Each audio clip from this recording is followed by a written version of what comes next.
It's a pleasure and honor for me to be here. This is probably one of the largest gathering of people that I must have addressed, though I'm reminded of a huge session we did with graduate students in Bhutan, which was a hall like this, but then they told us that these are all the graduates that we have in this particular year. Then it did not seem so big, but this is definitely an honor to be able to share thoughts with such a large group of teachers. And the discussions in the morning session also, I think many were very interesting. A lot of interesting points came out. And I'm going to try and, this is a slightly provocative topic. I'm going to talk about that a bit and try and leave you as teachers with some specific points on what teachers can actually do, because otherwise the risk is that all of us will end up blaming the system or something else or something which is not possible, or the state government or the central government. But what is it that we can do to bring about some changes and some improvements? So the topic that has been given to me says that student assessments reflect staff competency. And I would think this is definitely a dangerous topic to give in front of a large group of teachers. Is this true, and how true is this? We do a lot of work on assessment, and I'll be sharing some thoughts on that. But I think one of the learnings that I have had over all these years is that we cannot look at any one of these pieces, whether it is assessment and learning or ICT or teacher education or student learning, in isolation. And yet there's a very high tendency to do that. So we are looking at assessment as a topic. But actually we have to look at all these things together. And so I want to start with a question, a thought-provoking question that we often ask in presentations. And the question is this. We know that things like mobile phones, cars, the kind of things we see in our daily lives, we find that it's very common that every 3 months I have a better mobile phone than was available earlier. Every year we find that new airports are coming up and the airports are better.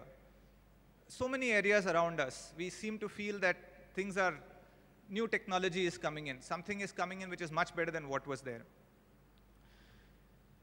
If that is true, if that is really the case, are we also able to say that the quality of learning that is happening in our schools, the quality of our schools, has that changed? Are we able to say that the quality of our schooling today is, and let's not aim for months, but is significantly better than what it was, let's say, 10 years back, or even 20 years back? So I'm not going to try and ask this question because it's a large group, but usually when we ask this question, very few people are able to say that, yes, we feel that the quality of education is better today than it was 10 or 20 years back. In fact, some people say the opposite. They say we think things have gone down. So this is a question that we always ask, and it's a question that troubled us because now, though I'm not from education by training, I'm an engineer and MBA, but now I have been working in education, exclusively in school education for almost 20 years. And so the question is that why, if in case as a society, if we can build better computers, better mobiles, better roads, better hospitals, why can't we build better schools in shorter periods of time? And the answer that we have come to, the reason we believe this to be the case, relates to expertise development and the building of professional disciplines. And let me explain this with one more example. And the example is this, that suppose there are 5 friends who have passed out of college, and they are good friends, they've been in college together. If these 5 friends said, let's come together and let's build a phone better than an iPhone or better than a Samsung phone, it's going to have better features, people usually will be suspicious. They will laugh at them. They will say, do you really think that 5 of you, you're out of college and you want to build a better phone? Or 5 friends, 5 professionals who are working in some sector, they say, we want to build a better phone or a better this thing. People will be skeptical. They'll say, this is not possible. Do you know how much expertise is there? Do you know that the touchscreen itself has so many patents that have been developed specifically for it? It needs so much expertise. There's electronics involved. There is this involved. If the same 5 friends, either out of college or working people who said, we are going to try something, and these 5 people come and say, we are going to build a school, then people aren't so skeptical. They say, oh, that's interesting. What are you going to do? Why are you going to try it? And they start discussing the details of the school that they're going to build. Nobody asks them, so do you have a reading specialist in your team? Do you have someone who is an expert on how project work will be used in your school? So we kind of accept that this field needs expertise and discipline and patents and years of work and professional journals and so on. And this other one is something that anyone can do. And I think somewhere we need to think about this, and everything we are going to talk about assessment and this and so on relates to this issue. As long as this remains the case, we will have serious issues with the way we treat education. And our belief has been that we have to change this. And we have to have expertise, deep expertise in the area of education also. We need those reading specialists.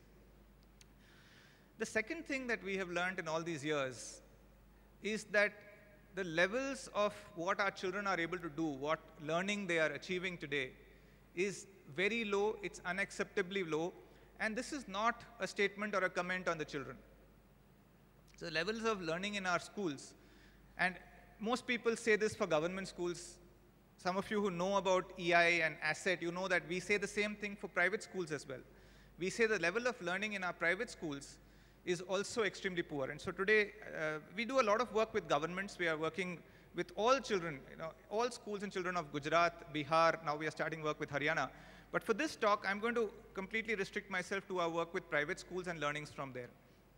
So our studies have shown that if you take children in private schools at grade 4 and 5 level, and you check their understanding of concepts in maths and science, this was a study done in 2005, 2006. The level of learning was lower in the top schools of the country. So this study covered about 150 top schools in 5 metros. So Chennai also was one of them.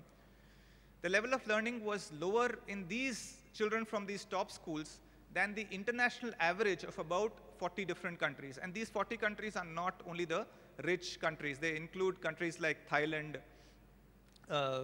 Turkey, and so on, right?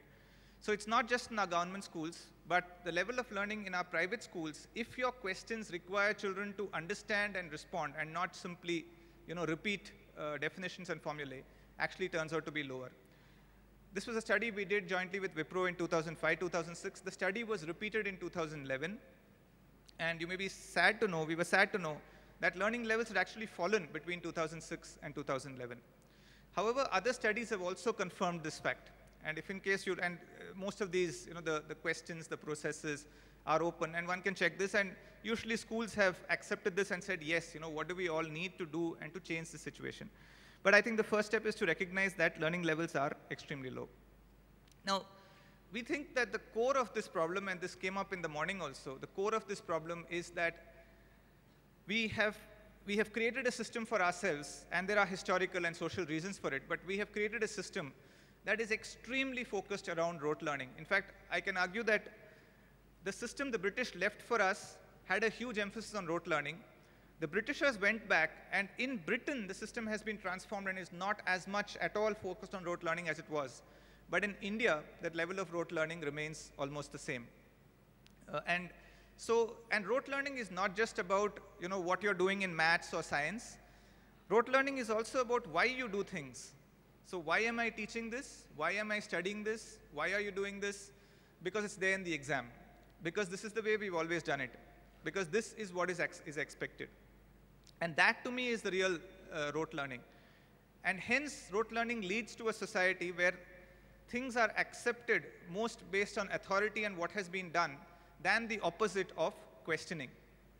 And a lot of this was mentioned in the morning session, so I won't go deeper into it.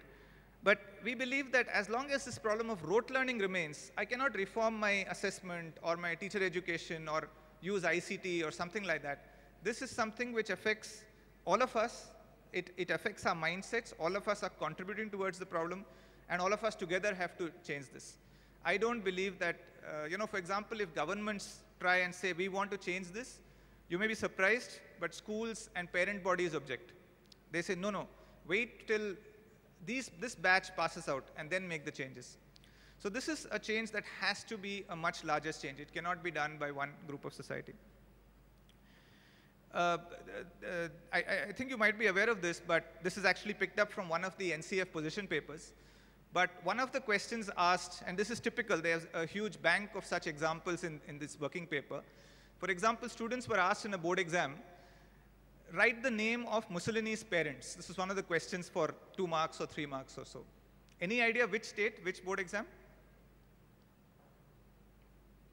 No? Okay, it was Tamil Nadu. Okay.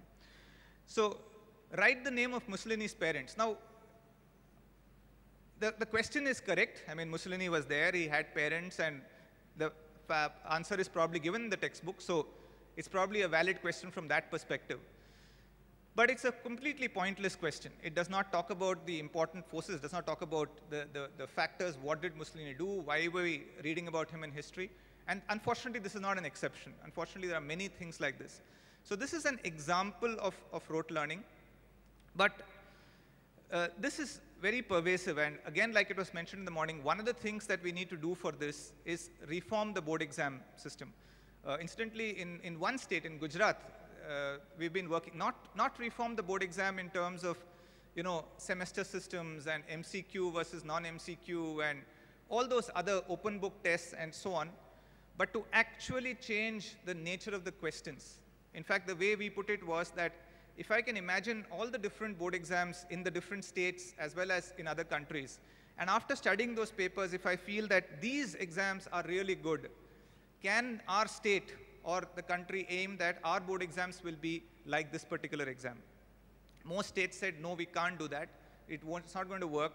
You don't know the level of the schools. We have to keep the level at what it is. 1 or 2 states said, yes, we want to make the change. So that was one small effort. I still think it's small. It's like in its 2nd year right now. But board exam reform is needed if in case we have to start moving out of rote learning, but it's very difficult to do. But board exam reform also needs change at the classroom level.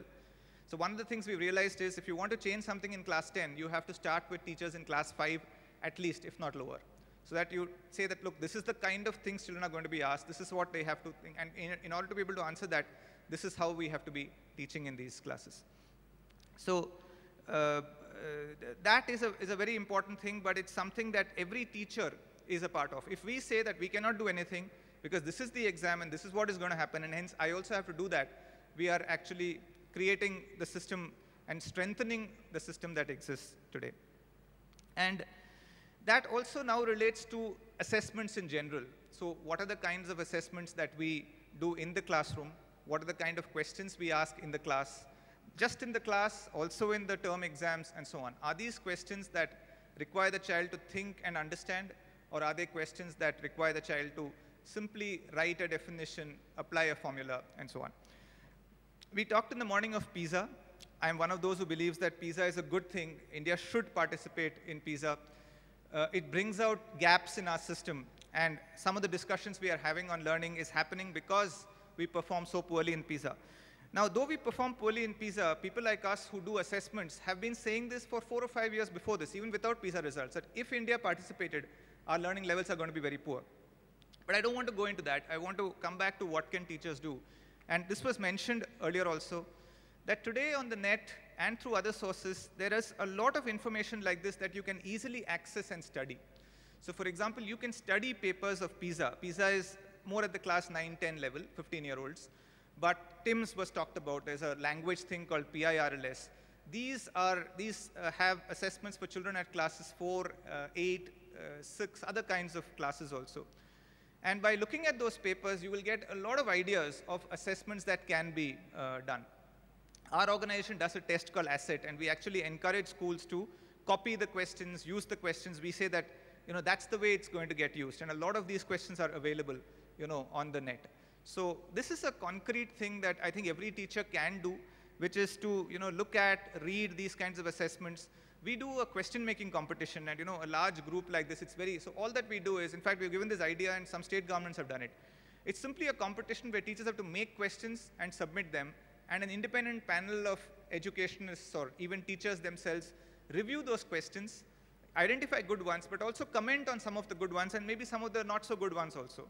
So that, and we've seen this because we did this for 3 or 4 years, and we find that every year, the quality of questions, the quality of discussion actually goes up. Principals are very happy because they said, it's very good if teachers are thinking like this and creating things like this. And the way we did it, we said, okay, the winning teachers get a trip to Singapore, which is not difficult to do, but it encourages the teachers to try something, and you're saying, let's make good questions. So this is, again, one of the things that I think teachers can do, can look at the thing, and you'll learn a lot from it. You'll find it very interesting as well. You can test out those questions. You can see how children in other states, in other countries have done on these questions, and you can check how your children are doing on them. It's a very interesting exercise. With our test, now we have started adding a feature where before the results are known, teachers can predict on the computer, on the system, they are asked to predict how would your children have done on this question. And that prediction stays with you. It doesn't go, it's not that you're showing everybody. You just predict and you keep it with you. The results come about 30 days later, 1 month later, and then you are shown, look, this is what you predicted, and this is what the children actually did. Along with predicting, you can also comment on the question. You can say, this question is ambiguous, this question I would do like this question is nice. But most importantly, you predict the performance, and then after 30 days, you're told what the actual performance was. So this we find, so the purpose here is actually what we call capacity building, the teachers thinking in this way, and thinking in terms of, are the children learning or not? A second idea, like this idea of looking up and reading assessment papers, so on, is this idea of doing student interviews. And it may seem funny that, how can you asking teachers to do student interviews? Aren't teachers dealing with students all the time? Because my presentation is not working, I'm not going to, there are some questions where we will ask class 5 teachers, how will children in class 5 answer this question? And you will find that most of us are not able to answer it correctly. And we actually try the question with class 5 children. We find that it is very different from what we predicted. So what we suggest is that we have to interview the children, but it's a very difficult kind of interview because you have to let the child talk, you have to listen to the child, and you have to not only not say anything, but even visually, even through body language, even through facial expressions, not give any clue. So if you ask children, why is it hotter in summer than winter? This, of course, you can ask adults also because many people will answer it incorrectly. But you can take other questions. You can take questions in language. You can take questions in maths. It's good to take questions from assessments where the result is known. But to understand why are children, what are children answering and why are they answering? And then without telling them what is the right answer, at least for a 30, 40-minute period. For example, one of the questions you can try with children is, when you crumple a piece of paper, does its weight increase? And children will say it does increase. And we did this once and we have it video recorded. Very fascinating discussion because the whole class started discussing this. Now, obviously the interviewers, like I said, they kept a straight face. They did not give any hint as to what the right answer was. And everybody in the class was saying the weight will increase. One child said the weight won't increase. And in the discussion, the child said that, then what I will do is I'll buy a lot of gold in the form of sheets. Then I will make it together in the form of blocks, and now it's more gold, so I will sell it, make more money, buy more sheets with that, so I'll make a lot of money just by, crumpling gold sheets. And once he said that, others were thinking, and then some children said, yeah, we think it will not increase. Now, the interesting part was we started with an assessment, a question, or whatever, but what the discussion it led, and if you're interested, this discussion is there on a video, it's available. Many discussions like this are available on video, they're available on our site. Led to a fascinating discussion. The teacher who was sitting in that class said, this is the discussion which I've seen my children participate the most and come up with such interesting ideas, and they learned something without my teaching anything. Because by the end of the class, most children said that we also think the weight will increase. And of course, they were very curious. They said, please tell us the answer. And that was done towards the end, but again, in the form of a discussion and understanding. So conduct student interviews where you listen to the children, get them to talk, get them to have debates. Teachers sometimes say we don't have the time for this because we have to complete the curriculum. But what happens is that if you're able to get the children to think and understand some of the key ideas through thinking, then the later ideas, which are actually based on these ideas, don't need to be taught. So you actually invest more time in creating the base understanding, and the children take care of the other learning for the exam that is necessary. The third point is that each of us, in our profession, coming back to my mobile phone example, each of us has to develop deep expertise in what we are doing. When 5 friends want to start a school, we would object and say, do you have a reading expert among you? But even in existing schools today, if we ask, do you have a reading expert among you? The answer is not always obvious. And so, the question is, each and every teacher in a school has to be, in my opinion, a deep expert on something. And to be an expert, you don't have to be a formal researcher, formally do a PhD or something like that. Because, like, I'll give you one example of this kind of expertise. Suppose, for example, you look at how do children think about a topic. Let's say, how do children think about plants breathing? Or let's see, what do children think about what is evaporation? Now, if I really had an expert who really understood this, there was a person in our team, in our company, who was saying that in the last 4 years working on this issue, I feel that I have now understood a lot more about how children understand basic operations and place value. I won't say I'm an expert in it, but I feel that I can talk to a lot of teachers. They, of course, interact a lot with schools and teachers. But they say that I never realized that there were so many dimensions. There were so many layers of understanding a simple thing, like how do I understand place value, addition, and subtraction. So the point is that whatever, if it is today, fortunately, with the internet, if you want to read up material on it, by the way, one of the things that we do is we summarize a lot of research. There isn't this much research in the world on this. There is some amount of research. We summarize these. You can access some of them directly on the internet. But in addition to that, it's 21 minutes. Yeah, okay. In addition to that, you have access to the children, and you can actually test out these things with children. So, can each teacher be an expert on reading or language assessment or use of close in language assessment or reading assessment or understanding of electromechanics or trigonometry? Today, we don't even think of each of these as an area in which expertise can be built, but it is there. For example, you have a series of misconceptions that children have in different topics, and can each teacher be an expert in one of those things? In fact, we think that if all this were put together, we would create a new science of learning. I call it new because very little of it is available. There's a little bit available. One good thing is that not too much of this is available even internationally. If you really did work like this, you would find, and we have had this experience. We presented something to Teachers College Columbia. They said, we are not aware of this, but we will check out. And after about 4 weeks, they said, we have checked, and we were surprised that we were not aware of this. This is true. It was about a simple concept in measurement. So this kind of expertise is something that nothing really prevents us from doing, except one thing, which is my next point, that if you really try to do this, you're going to have to question, challenge, even take up some fights. You're going to have to fight with the existing establishment. You will have to fight with parents. But I mean fight in a positive way. I mean fight in a way of convincing, explaining, understanding why this is needed and why it's important. Because unless we do this, the same kind of thing will carry on. Finally, we say that, unless we are able to move out of rote learning in our schools, so in the school years, we need what we call learning with understanding. It's just a phrase we use to say should not be rote learning. Rote learning, by the way, is not memorization. We are not against memorization. If you understand something and then you memorize it so that you can access it faster or more fluently and develop procedural fluency, that is fine. So we believe it's perfectly fine if multiplication tables are memorized as long as you've understood multiplication. But rote learning is when you memorize something without understanding it, which I think we all know happens like a lot in our system. So if we can move away from rote learning into learning with understanding in our schools, only then can we move into true and high quality research at our college and university levels. Without this, you cannot get this. And only that will bring us to a society where innovation exists. So learning with understanding will lead to research, will lead to innovation. And it's not going to be an easy effort. It's going to require work from everybody. But I think there's an opportunity for all of us to do it, and only together we can make this difference. So I've kind of not talked about whether student assessments reflect staff competence, because I think that this is a complex web where all these pieces have to be tackled.